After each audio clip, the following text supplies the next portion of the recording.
My husband was assaulted by a man and never recovered. I stayed loyal for 3 years, but when I finally slept with someone else, everyone called me a monster. Now he's leaving me in silence, and I don't know if I deserve it or not. Sometimes love isn't enough to save someone, not when they're already lost inside their own mind. I whispered that sentence to myself while staring at the man sleeping beside me. Daniel's chest rose and fell, calm and steady, but the man I married wasn't there anymore. What remained was a shell wearing his face. Emily? His voice cracked the silence. You're awake again. Yeah, I said softly. Couldn't sleep. He turned his head slightly, eyes half open. Nightmares? No. Just thinking. I forced a smile, though he couldn't see it in the dark. Do you want some water? He shook his head. No, just stay here. Please. That please used to sound warm. Now it sounded like fear wrapped in love. I stayed. Not because I wasn't tired, but because walking away felt cruel. 3 years ago, he wasn't this man. He was sunlight and noise.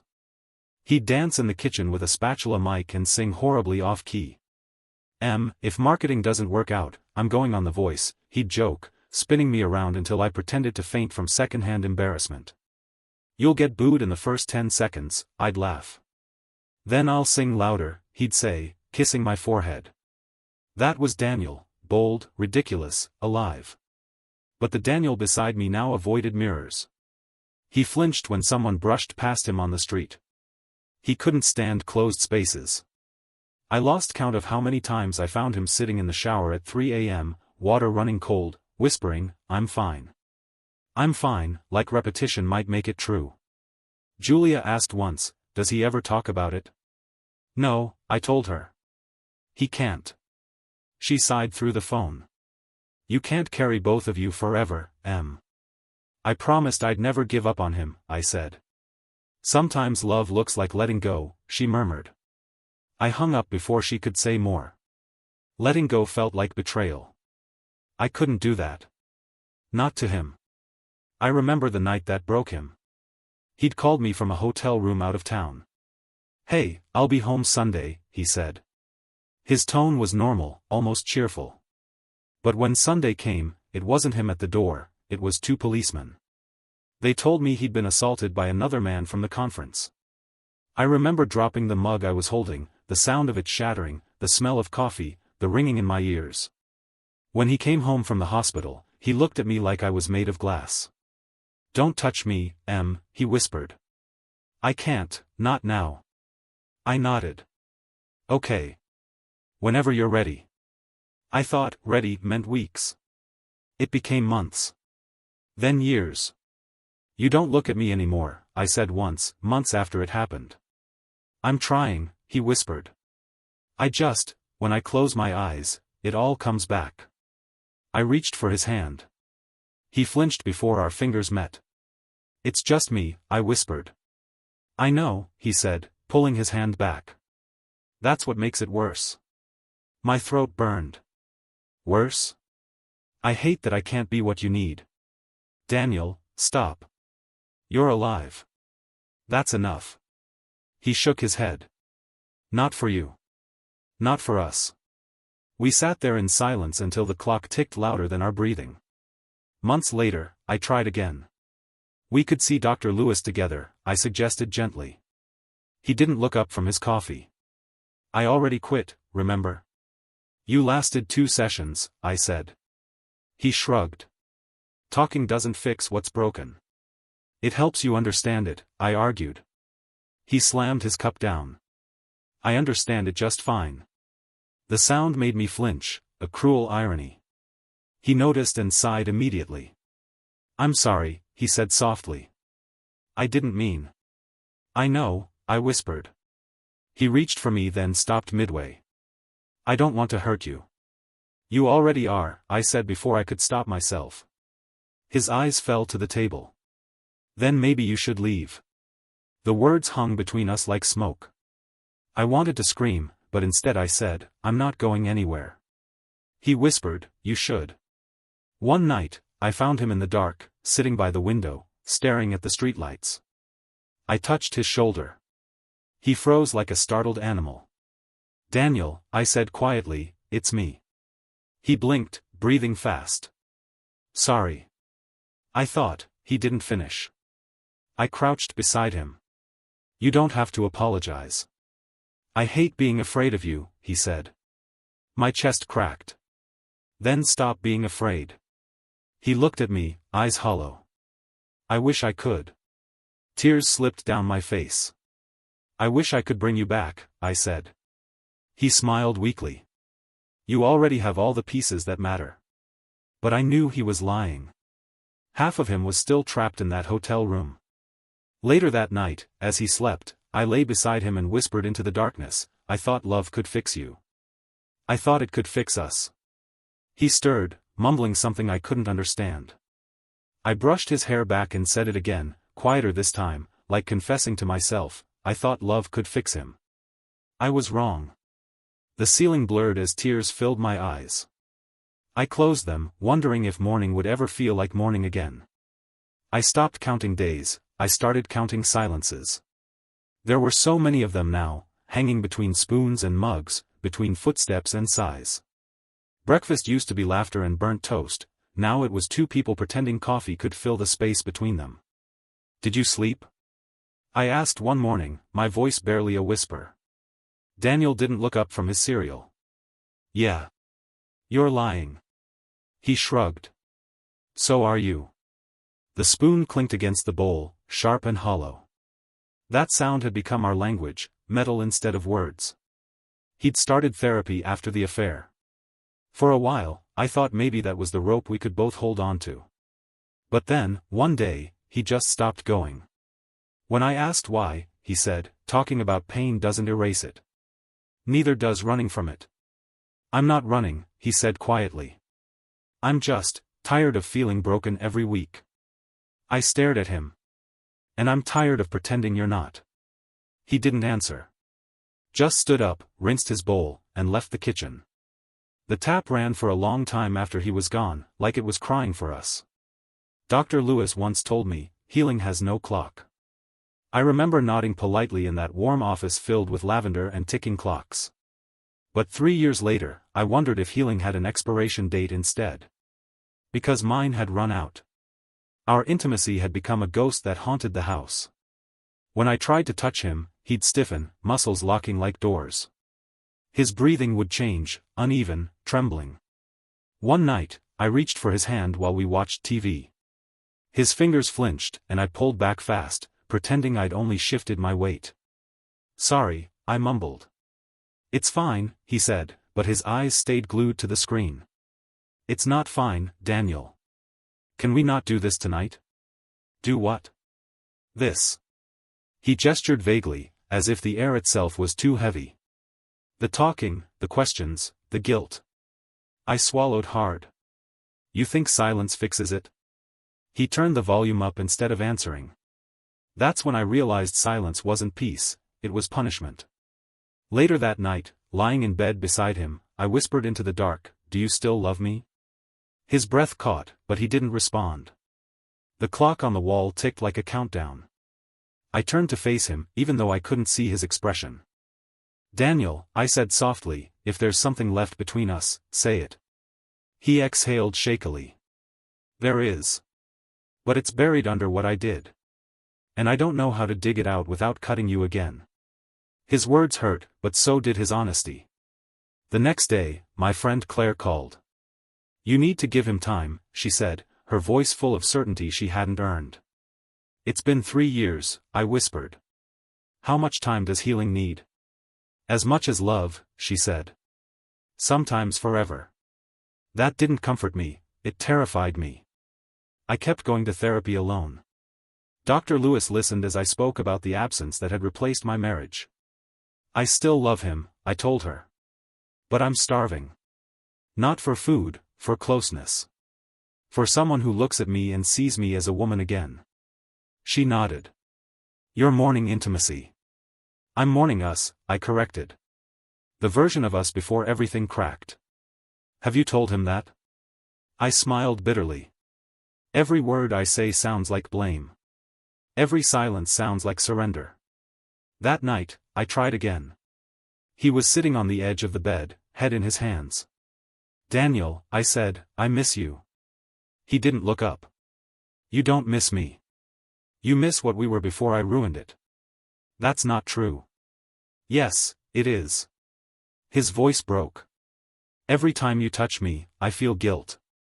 Every time you smile, I feel like a thief stealing a moment I don't deserve."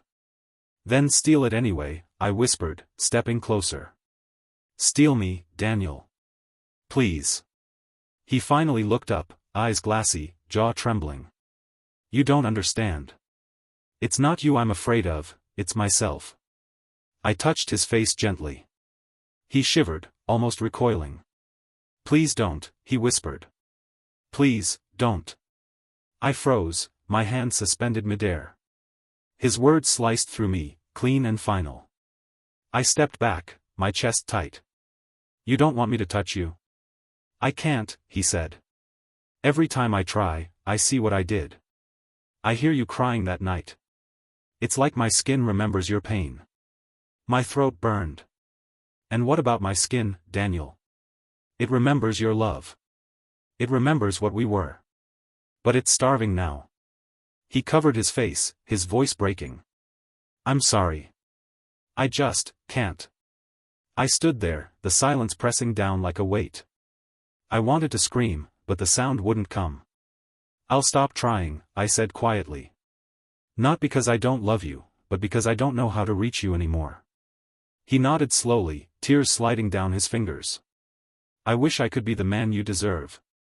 And I wish you'd stop saying that," I whispered, turning away. "Because I already chose you. You just never chose to stay." When I lay down, facing the opposite side of the bed, the air between us felt colder than ever. I didn't cry. I didn't speak. I just counted the silence. The first time I met Ethan Cooper, I was halfway through my third cup of coffee, pretending the bitterness would keep me awake through another lifeless meeting. He walked in late, confident but calm, carrying a notebook and the kind of quiet presence that drew attention without asking for it. "Sorry I'm late," he said with an easy smile. "Traffic was an optimist today." People chuckled. I didn't. But he noticed me anyway. After the meeting, as I gathered my files, he said, "You looked like you were miles away." "I live there now," I replied before I could stop myself. He grinned softly. "Hope the view's nice." That was the first spark, not flirtation, just awareness. Someone had finally seen me. Over the next few weeks, he settled into the office rhythm, charming but not intrusive, funny but not loud. We started sharing coffee breaks, trading sarcastic comments about deadlines. "You always sit by the window," he observed one morning. "I like the light." "Or the escape route?" I laughed. "Maybe both." He studied me for a moment. "You laugh like someone who forgot how." His words stayed with me long after the break ended. Our friendship grew quietly. Texts about work turned into small talk, then into conversations that lasted past midnight. It didn't feel wrong at first, it felt human. One evening, we stayed late for a presentation deadline. The office was empty, the hum of computers the only sound left. I was typing when he suddenly said, "You look exhausted." "I'm fine." "You're lying." I looked up. "And you can tell that because?" "Because your smile doesn't reach your eyes," he said softly. "You look like someone who's been holding her breath for years." The room felt smaller. My heart beat faster, like my body heard something my mind wasn't ready to. "That's poetic for a marketing guy," I murmured, trying to deflect. He smiled faintly. "Maybe. Or maybe I just pay attention." I couldn't think of a reply. His gaze lingered, not lustful, just unbearably gentle. I turned back to my screen. "We should finish this." He nodded, but neither of us moved for a while. When I finally stood up to leave, he said quietly, "You deserve to breathe again." The words followed me home like perfume. Daniel was asleep on the couch, TV still flickering. His hand dangled over the edge, empty, like it used to hold mine but forgot how. I stood there, whispering, "Why can't you need me the way I need you?" He didn't stir. The next morning, Ethan texted. Ethan, did you sleep? Me, barely. Ethan, you think too much. Me, guilty. Ethan, then have coffee with me. Doctor's orders. I said yes. I told myself it was harmless. At the cafe, he held the door open. I don't bite, he teased. Good. I bruise easily. He laughed, but his eyes softened. You joke when you're nervous. I joke when I feel seen, I said quietly. He blinked, surprised. Then I hope you joke often. I smiled, but it trembled. Not lately. We talked for hours, about music, movies, childhood. Nothing about marriage or loneliness, though both hung unspoken between us. When we said goodbye, he touched my wrist lightly. Just a brush. But it felt like fire through my veins. I walked home trembling, guilty for something that hadn't even happened yet. That night, Daniel asked, "You okay?" Yeah, I lied. Just tired. He nodded, already turning away. A week later, we worked another late shift. Rain battered the windows, thunder muttering in the distance. Ethan leaned over my desk.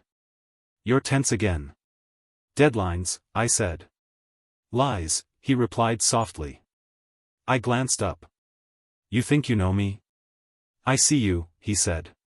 Even when you're pretending no one does. My throat tightened. Don't. Don't what? Say things that make me feel. He stepped closer. Maybe feeling isn't the enemy. It is when you're married, I whispered. His expression changed, guilt flickering across it. I didn't mean. I know. I forced a laugh. I'm just tired. He hesitated, then gently took my hand. Then let me carry some of it. Just for tonight. I froze. Every part of me screamed to pull away. But I didn't. Because for the first time in years, someone's touch didn't feel like a reminder of what I'd lost. It felt like air filling my lungs. We didn't kiss then. We just stood there, my heartbeat too loud, his breath uneven. When I finally left, the world outside smelled like rain and confession. I went home and sat beside Daniel. He was awake this time, scrolling through his phone. Long day? He asked. Yeah. Need anything? You, I wanted to say. Just you. But I only whispered, no. He nodded absently, already lost in the glow of his screen. I lay awake for hours that night, thinking of Ethan's words. You deserve to breathe again. The next evening, Ethan texted again. Ethan, you forgot to breathe today too, didn't you? Me, maybe. Ethan, let me remind you how. I should have deleted it. I didn't. We met at a small hotel near the harbor, under the lie of work discussion. When I saw him waiting in the lobby, my pulse betrayed me. He asked quietly, are you sure? No, I said honestly. But I'm here. The room was dim, soft light painting his face. He reached for me slowly, giving me a chance to stop him. I didn't. When his lips met mine, it wasn't fire, it was oxygen. I didn't feel lust. I felt release. Like exhaling after years of holding it in. He whispered my name like it was sacred. I whispered his like an apology. Afterward, I lay in his arms, tears soaking the pillow. He brushed my cheek gently. Why are you crying? Because I said your name, I whispered, voice shaking. And then his. Ethan didn't speak. He just held me tighter, as if silence could make sense of the storm. And for the first time in years, I wasn't numb. I was broken, but breathing. I told myself it was only once. One mistake. One moment of weakness. But once became twice, and twice turned into a rhythm that I couldn't silence. Emily, Ethan whispered one morning at work, leaning against my office door, you look tired. I'm fine, I lied, stacking papers I'd already organized 3 times. Just didn't sleep much. Because of him? His eyes softened. Or because of me?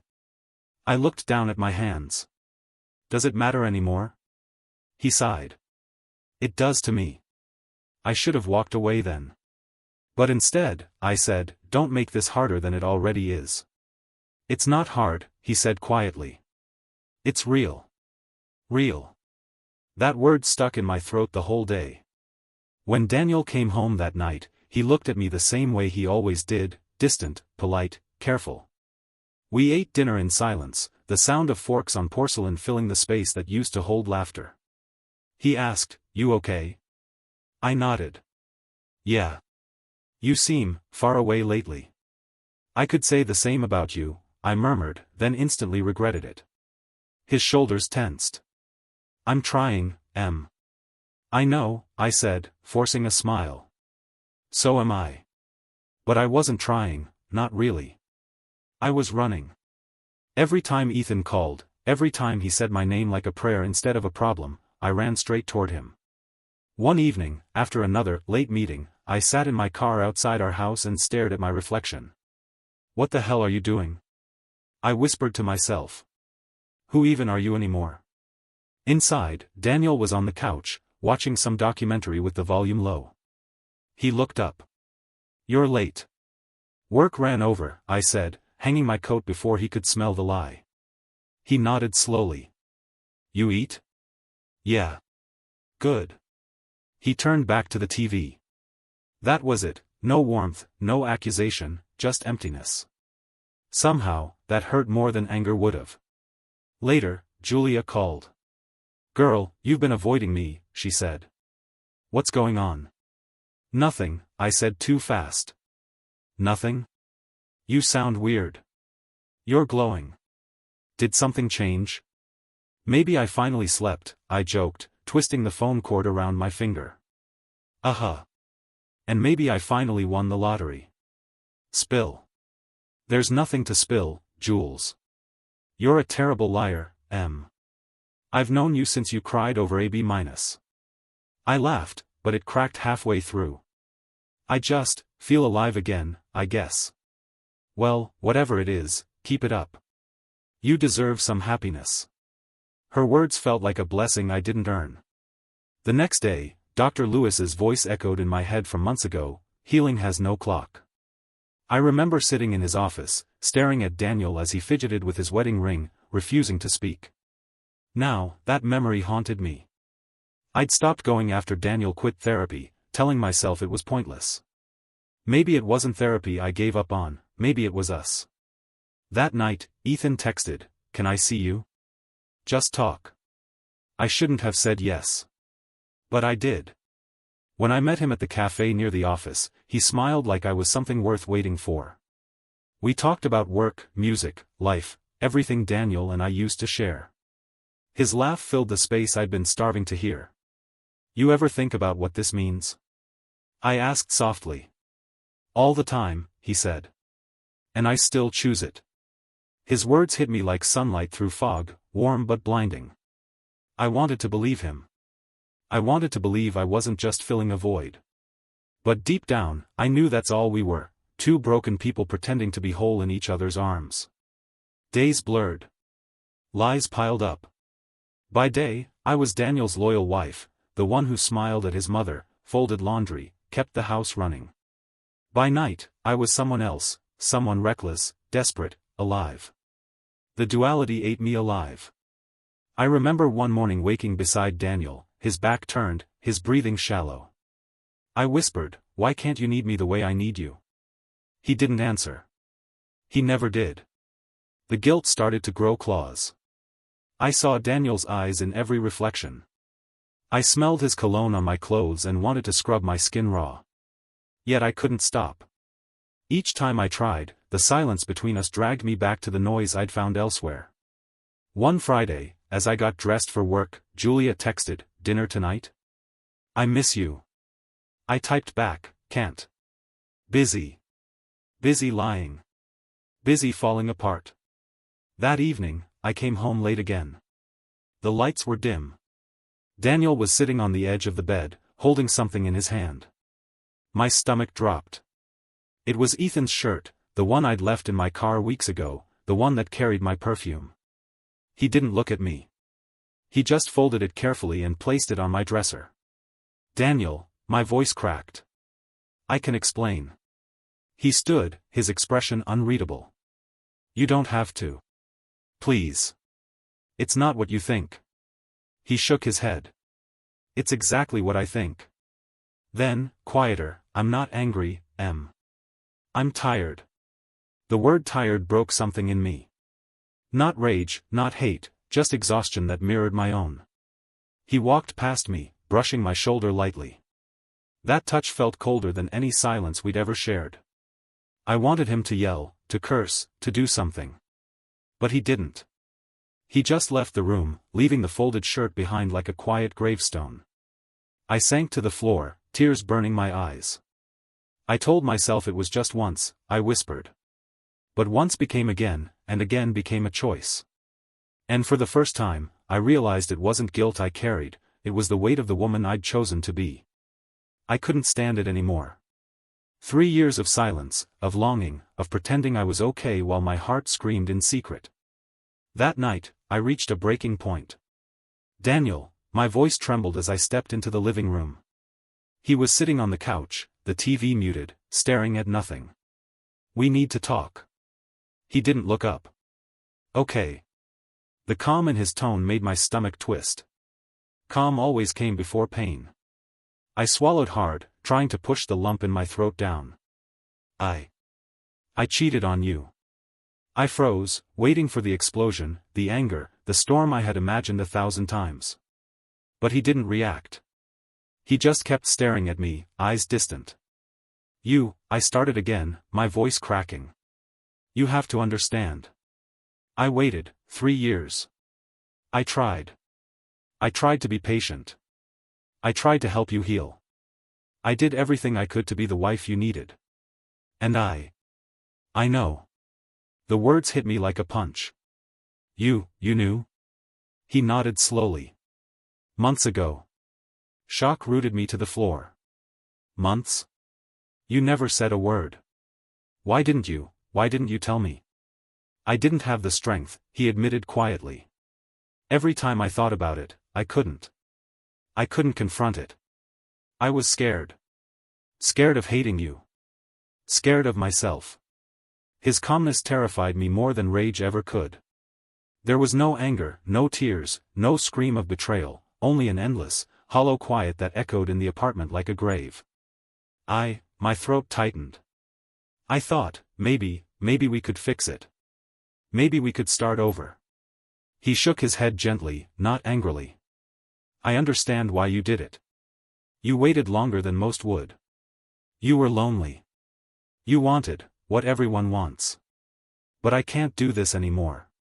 What do you mean? My voice rose despite my effort to stay composed. You're leaving? After everything? He finally looked at me, his eyes unreadable, distant yet piercing. Yes. I'm leaving. I can't stay in a marriage where the intimacy, the trust, and the connection have been broken. I can't pretend it's something it isn't. I dropped to my knees, gripping his hands. Please. Please say something. Hate me. Yell at me. Tell me I'm a terrible person. Just don't leave me like this. His hands were soft, steady, and cold against mine. I don't hate you. I don't even feel anger. I feel exhausted. I feel like I've lost something I never got to keep. I shook my head, tears spilling down my cheeks. Exhausted? That's it? You're just leaving? I understand you, he said quietly. I always did. But understanding doesn't mean I can stay. It doesn't bring back what we lost. I screamed, the sound hollow and raw, shaking the walls. You said you understood. Then why does it feel like I'm dying? He didn't answer. He just rose, packed a small bag with deliberate care, and zipped it closed. Every movement was precise, methodical, like he was performing a ritual I had no part in. Daniel, please. Don't do this. Not like this. Not without fighting, I begged, clinging to the hem of his shirt. I am fighting, he whispered, voice breaking for the first time. I'm fighting for myself. I've been trapped in this silence for too long. I can't breathe here anymore. I felt the walls of the apartment close in, suffocating me. I loved you. I still love you. Isn't that worth something? He looked down at me, and I saw a flicker of pain in his eyes, pain that mirrored my own. Love doesn't erase fear, Emily. Love doesn't fix everything. It doesn't heal what's broken inside me. I crawled after him as he reached the door. Then what do I do? How do I make it right? You can't, he said simply. There is no right anymore. Only, moving on. For both of us. The sound of the door closing was deafening. I collapsed on the floor, shaking, gasping, barely able to form coherent thought. I could still see him, walking down the hallway with his bag slung over his shoulder, the light from the hallway flickering across his back. Daniel, I whispered, voice hoarse, broken. I didn't mean to hurt you. I swear I didn't. He didn't answer. He never did. I crawled to the couch where he had been sitting and pressed my hands against the cushions, as if trying to pull him back through the fabric. You understood. I screamed again. You said you understood. How can understanding feel like this? The apartment was empty. Cold. Silent. And I was left with nothing but the sound of my own ragged breathing. Hours passed. I couldn't stand, couldn't think. I lay on the floor, staring at the ceiling, tracing cracks I hadn't noticed before, each one a mirror of my own shattered heart. I tried to reason, tried to tell myself this was necessary, that it was time to face the consequences. But nothing could soften the blow. Nothing could fill the void he left behind. Finally, I whispered into the dark, my voice raw and hoarse, I'm sorry. I'm so sorry. And the silence answered back, heavier than any word he could have spoken, leaving me alone with my guilt, my grief, and the irreversible truth of what I had done. I didn't expect it to go public so fast. It started the day after Daniel left. His mother called my phone. Emily, Linda Parker said, her voice cold as ice. Do you have any idea what you've done? I stammered, already feeling my stomach drop. You've humiliated him, embarrassed this family, and ruined everything. How could you cheat on a man who's suffered so much? I didn't mean. Meaning doesn't matter, she snapped. You've shown your true colors. Heartless. Cruel. Disgraceful. I dropped the phone. My hands shook. I felt like my chest had been ripped open, every word a hammer. Then came Chloe. Daniel's sister. I saw her at the grocery store, but she didn't just glare. She walked up close, lips tight. You really think anyone will forgive you? She hissed. Cheating on a man who's already broken? That's vile. Absolutely vile. I tried to explain. I wasn't. Not what? Trying to help him? Trying to survive? You don't get to make excuses. Her words stung like fire. I felt smaller with each step she took away, the whole store turning into a courtroom. Then my phone buzzed. Julia. I opened it, heart pounding. Julia, you didn't cheat. You destroyed someone already broken. I stared at the text. Hurt and rage and shame twisted inside me. I thought about Daniel.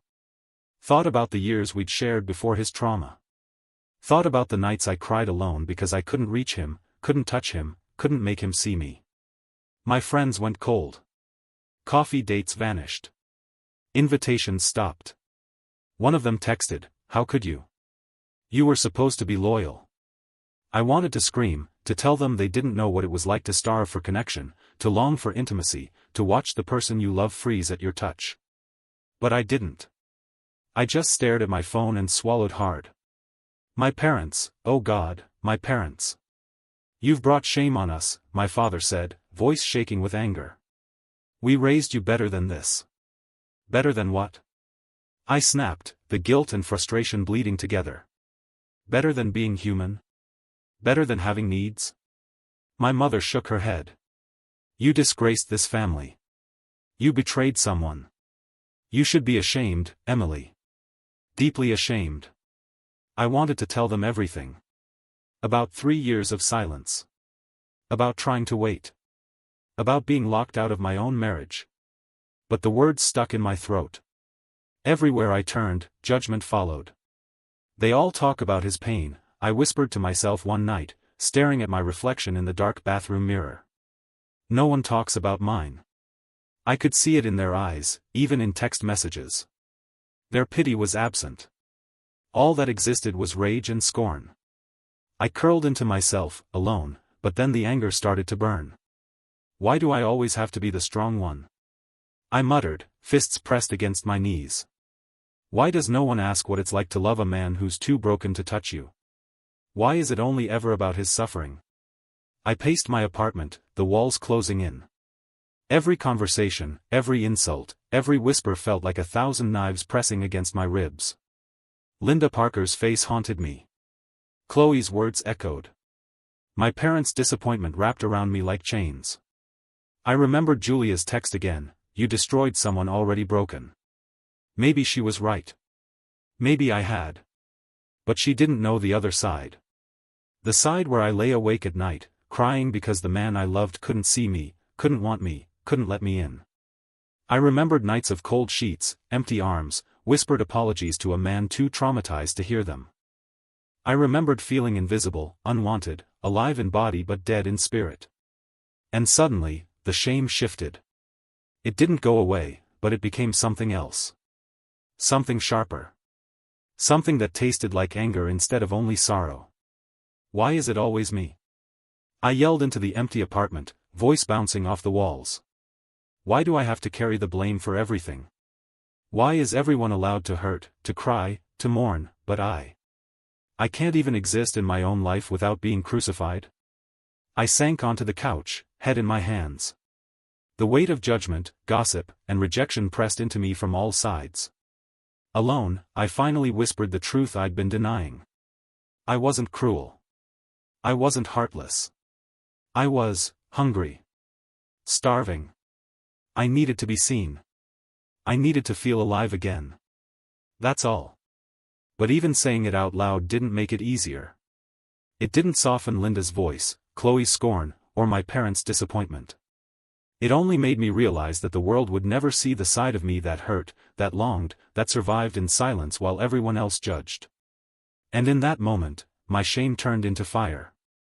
A raw, burning defiance. Fine, I whispered to the empty room.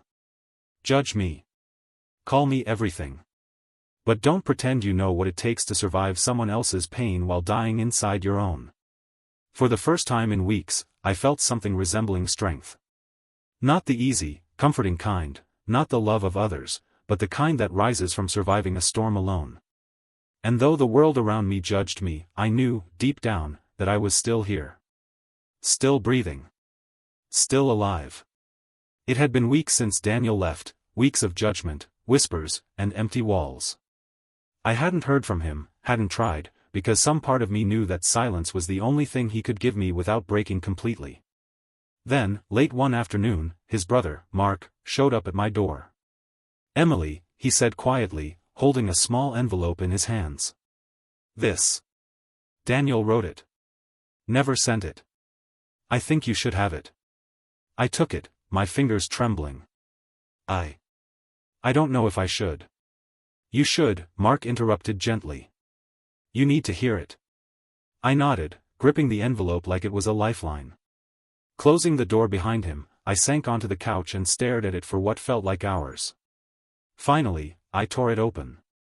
The handwriting was unmistakable, precise, careful, like Daniel had measured every word to avoid hurting me unnecessarily. "Emily," it began, "I know you loved me." I froze. My throat tightened. I whispered the words aloud. "He knows I loved him." I continued reading, voice shaking. "But every time you touched me, I felt like I was back there. I couldn't tell you without reliving it. I didn't want you to carry my pain." I closed my eyes, feeling tears sting. I had spent years thinking I'd ruined him, that my betrayal had broken him further. And here he was, carrying his own burden, shielding me from it. "You deserve someone who isn't afraid of you." I laughed bitterly, a sound that cut through the emptiness of my apartment. "Not afraid of me," I whispered. He was never afraid of me. He was afraid of what the world had done to him. Afraid of himself. I read the final line, my hands trembling. Maybe in another life, I could have been that man. I sank against the couch, the note slipping from my fingers. Another life, I murmured. Another life where we didn't get broken. I stared at the ceiling, trying to process the flood of emotion. Anger. Guilt. Sadness. Relief. Daniel never hated me. He never wanted to punish me. His silence wasn't cruelty, it was survival. I whispered aloud, almost as if speaking could somehow bring him back, he never hated me. He just couldn't love me anymore. I pressed my forehead against the couch cushion. My heart ached with the truth I had been avoiding. My betrayal wasn't revenge. It wasn't a punishment for his trauma. It wasn't even about him. It was despair. I had reached my breaking point, starving for touch, closeness, life, and I had sought it somewhere it shouldn't have been sought. And now, holding his words in my hands, I finally understood the depths of both our pain. I stood and walked to the small shelf by the window. A photograph of us, taken before the night that changed everything, stared back at me.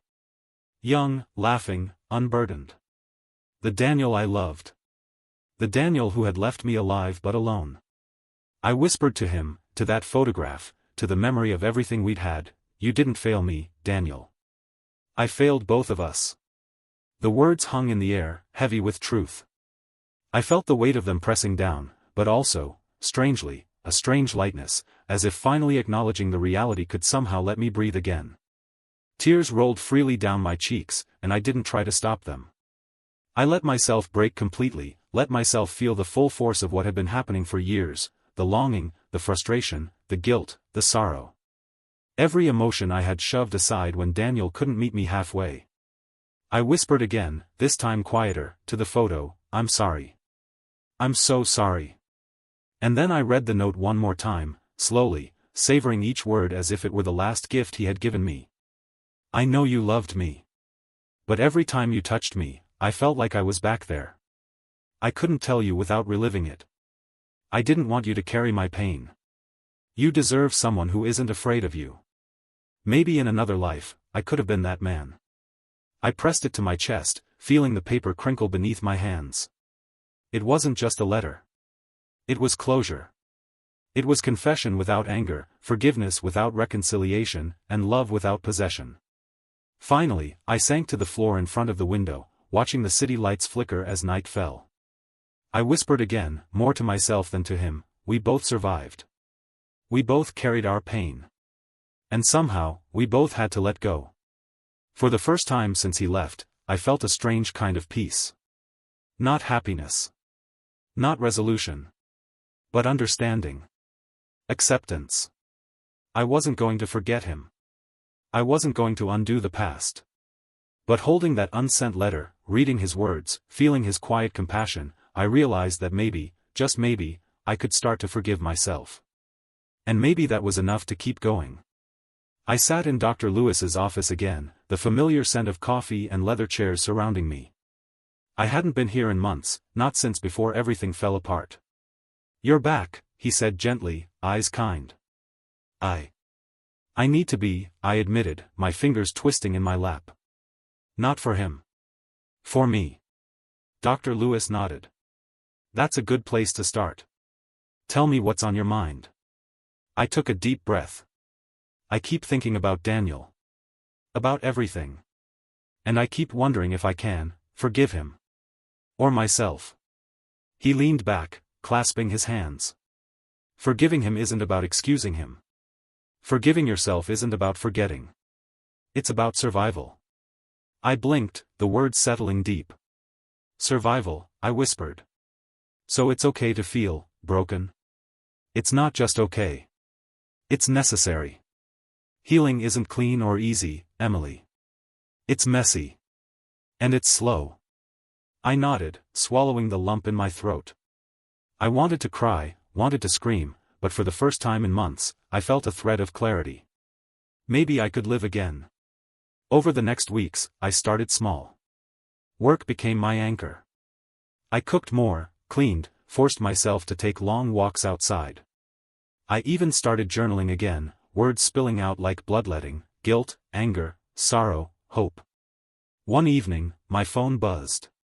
Ethan. Ethan, I've been thinking about you. Can we talk? I stared at it, thumb hovering over the screen. My chest tightened.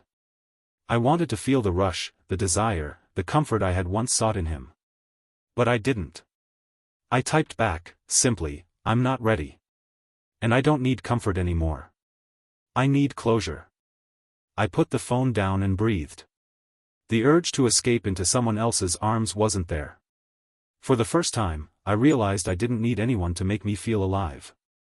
I could reclaim that feeling myself. Days later, I found myself standing in front of Linda Parker's door. My heart thumped in my chest. This wasn't about forgiveness yet, not really. It was about acknowledgement. She opened the door, her face guarded. Emily. Mrs. Parker, I said, voice shaking. I came to apologize. Not to ask for forgiveness. I don't deserve it. But I want you to know I'm truly sorry for the pain I caused Daniel and this family. Her eyes softened slightly, just a flicker. I'm listening. I made choices out of desperation, not malice. I loved him, but I couldn't survive without being seen, without feeling alive. I know that doesn't excuse anything, but I hope it explains it. She didn't respond right away. The silence stretched. I felt my chest tighten, bracing for the usual anger or accusations. Finally, she spoke, quiet and deliberate. I don't forgive you. Not yet. Maybe not ever. But I hear you. And I appreciate that you came here, that you spoke honestly. I nodded, tears stinging my eyes. Thank you. That's enough. I didn't come for absolution. I just needed to be honest. Needed you to know I regret hurting Daniel. She didn't smile, but she didn't close the door either. She simply stepped aside. Go. Take care of yourself, Emily. That's the best you can do now. I stepped out, the crisp air hitting my face. For the first time in months, I felt a weight lift slightly from my shoulders. Not all the weight. Not even most of it. But enough to keep walking. Later, I sat on my balcony, watching the city lights flicker. I thought about Daniel, about the letter, about his eyes and the quiet way he left. I whispered into the night, I hope you're surviving too. I hope you're finding peace. And in that moment, I realized survival didn't mean forgetting. It didn't mean undoing the past. It meant carrying it, learning from it, and keeping myself alive, fully, painfully, beautifully alive. I sipped my tea, letting the warmth seep through my fingers, through my chest. I wasn't healed. Not yet. But I was breathing. And that, for now, was enough. It's been a year since Daniel walked out of my life. I scroll through social media one morning, mindlessly, letting the world fill the quiet spaces in my apartment. Then I see it, a photo. Daniel, smiling. Bright, unburdened, alive again. And beside him, a woman. His hand around her waist, her hand resting on his chest. They look happy. Whole. I stare at it, and I feel a strange pang, not jealousy, not anger, just peace. I whisper aloud, he's okay. He survived. I curl into my chair, the letter he never sent lying on my lap. The edges are worn, the ink slightly faded, but the words burn as clearly as the day I read them. I trace them with my fingertips, you deserve someone who isn't afraid of you. I laugh softly, a sound caught between sadness and relief. I guess he finally found that someone. I think back to all the nights I spent staring at his frozen face, trying to make him respond, trying to make him see me. I think of Ethan, of the guilt, the secret, the mess of my own heart. Maybe love isn't about staying forever, I whisper to myself, maybe it's about being the person who helps someone survive, even if you break in the process. I remember his hollow eyes the day I confessed. I understand, he said. And he did. More than anyone ever did. More than I realized at the time. I take a deep breath, letting the memory of him walk beside me without pain. I've carried enough guilt, enough shame, enough sorrow. It's time to let go, to live. I stand and grab my coat. I need air, space, water, something to carry the weight away. The beach calls to me, the sound of the waves like a gentle heartbeat. Walking along the sand, I feel the cold wind against my face, tangling my hair. The ocean stretches endlessly, vast and unjudging. I hold the letter tightly in my hand, the words of Daniel and our shared past like a final tether. I kneel near the shoreline, letting the waves lap at my boots. I whisper, voice trembling but steady, I'm not the villain. I'm just the consequence of silence. The letter flutters in my fingers as I release it. The waves catch it, pulling it gently, then faster. I watch as it disappears into the deep, carried away by something bigger than my grief, my mistakes, my guilt. I let out a shuddering breath, the sound swallowed by the ocean. For the first time, I feel light. Not because the past is gone, but because I am finally free to carry it without letting it define me. I close my eyes, letting the wind tug at my hair, the sun warm on my face. I think of Daniel, of the woman smiling beside him, of the life he's built after the trauma that shattered us both. I hope she sees him the way I once did, with patience, with understanding, with love that doesn't suffocate. I hope you're happy, I whisper to the ocean, to the wind, to whatever force holds our hearts together and apart. I hope you're really happy. I take a step back, letting the sand shift under my feet. I feel it settle, heavy and comforting. Life moves forward, always. We move forward, always. A seagull cries overhead, and I laugh quietly. Small, free, unburdened. I realize I've spent too long measuring my worth against his pain, against his survival. I no longer need to. I've survived too. I've loved too. I've faltered, yes, but I've endured. I straighten, brushing sand off my coat. The letter is gone, the ocean has taken it, and with it, some of the last pieces of my guilt. I feel the wind at my back, urging me forward. Goodbye, I whisper, my voice almost lost in the waves. Goodbye to the past, to the silence, to the weight I carried too long. I walk along the shore, letting the horizon guide me. The sun dips lower, painting the sky with shades of hope. And I realize, finally, that love doesn't always look like possession or permanence. Sometimes it looks like survival. Sometimes it looks like letting go. And sometimes, it looks like peace. I sit at my desk, the soft glow of the lamp illuminating the pages of my diary. The room is quiet, the hum of the city outside barely audible. My pen hovers over the paper, and for a moment, I don't write. I just breathe, letting the silence settle. Finally, I begin. I used to think love meant saving someone. I pause, reading it aloud. Now I know it sometimes means letting them go, even if it kills you. The words taste bitter and honest. I close my eyes, remembering Daniel's hollow gaze the night I confessed, the letter he never sent, the ocean that carried away the final tether between us. I tried, I whisper, my voice trembling. I tried to fix him, to hold him, to make him see me, to survive myself. But sometimes love isn't enough.